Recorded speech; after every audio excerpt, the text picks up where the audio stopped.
começou num dia em que Vinícius chegou no jardim e me viu podando uma planta.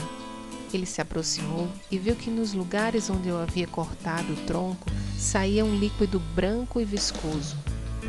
Esse mesmo líquido saía de outras partes da planta, por exemplo, galhos e folhas. Ele me perguntou: "Mãe, isso é o sangue da planta?" Eu disse que de certa maneira sim, porque era dali que a planta tirava o necessário para viver. Ele percebeu que algumas formigas também gostavam de se alimentar daquilo.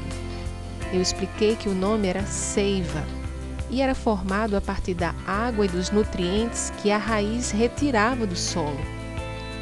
Esses nutrientes alimentavam a planta e algumas formigas também.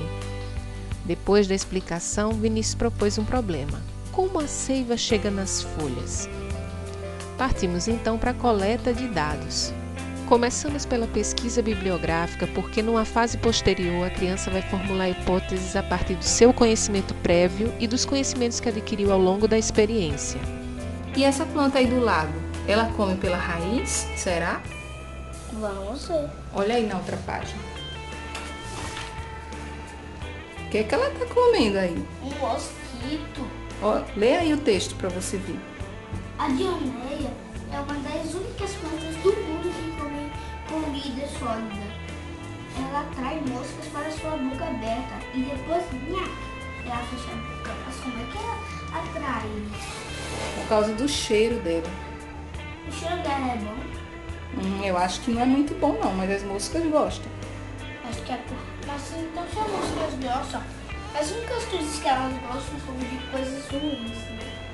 Não sei, aí pra gente fazer essa experiência aí, a gente teria que falar com a Gláucia, que é uma amiga minha que tem uma planta dessa. Então, por que não falamos agora? Porque agora nós fomos coletar dados na internet. Procuramos por gráficos, infográficos e jogos sobre o tema e selecionamos também algumas imagens das quais nós mais gostamos. Então eu propus que fizéssemos um cartaz juntos. Ele ficou responsável por desenhar e cortar algumas imagens que achamos mais legais e eu fiquei responsável por escrever os nomes novos que nós estávamos aprendendo. Esse cartaz, posteriormente, vai formar um mural que vai ser utilizado junto com os cartões de classificação sobre o tema. É muito importante que ele fique exatamente na altura dos olhos da criança, para que esses nomes possam ser assimilados como parte do ambiente e que também possa ser utilizado como controle de erro nas atividades que vamos fazer futuramente. Com esses nomes na cabeça, nós partimos para a próxima atividade.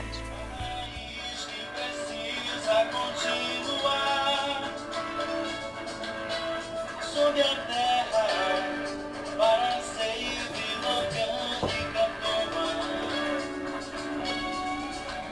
E o açúcar não desce, mas a seiva inorgânica subirá.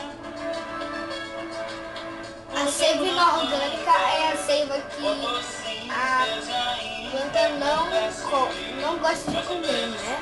Aí depois ela faz as outras seivas. A elaborada. A seiva fruta sétimo da água, a clorofila nos parativa, a fotossíntese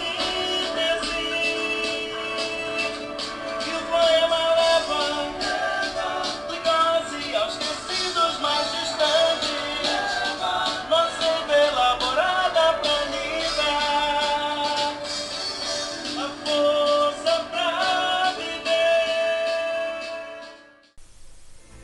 Agora Vinícius já tinha uma hipótese. A raiz enche a planta de seiva. Fomos então fazer a experimentação para comprovar sua hipótese. Nós utilizamos aproximadamente 10 ml de água em cada copo, anilina azul e vermelha, o amarelo pode não dar um efeito tão bom, e 2 folhas de acelga que foram deixadas de molho em água previamente. Durante cada fase, Vinícius observou e registrou suas impressões. Quando a criança não é alfabetizada, esse registro deve ser oral, mas sempre deve ser feito. Seus registros foram: com 1 hora percebi a tinta subindo. Com 2 horas, percebi que a tinta subiu pelos vasos brancos da planta. Com 3 horas, percebi que a tinta se espalhou por toda a folha. Com 6 horas, percebi que a água do copo foi para dentro da folha. A folha ficou com as mesmas qualidades da água, por exemplo, a cor. Nós fizemos ainda outro experimento para que Vinícius entendesse muito bem o papel do xilema e do floema na condução da seiva. Tudo bem que foi meio nojentinho, mas quem nunca soprou a água de volta no canudinho quando era criança, que atire a primeira pedra. Ele entendeu que no xilema atua a sucção e no floema a ação da gravidade. Agora ele já tinha uma conclusão. A seiva chega nas folhas através de vasos como o xilema e o floema. A aplicação do conhecimento, de acordo com o registro que ele mesmo fez, foi a seguinte: devemos alimentar as plantas com o que elas precisam para crescer saudáveis. Perceba que na conclusão e na aplicação desse tipo de experiência podem surgir outras questões que levam a outros experimentos. Por exemplo, que tipo de alimento as plantas precisam para crescer saudáveis? Vinícius, por exemplo, levantou uma questão interessante. Se na água que a folha absorveu houvesse sabor, a folha também ficaria com o mesmo sabor? Foi então hora de fazer outro experimento.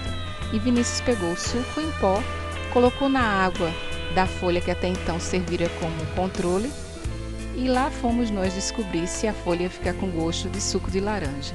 Mas isso já é outra história. Até mais!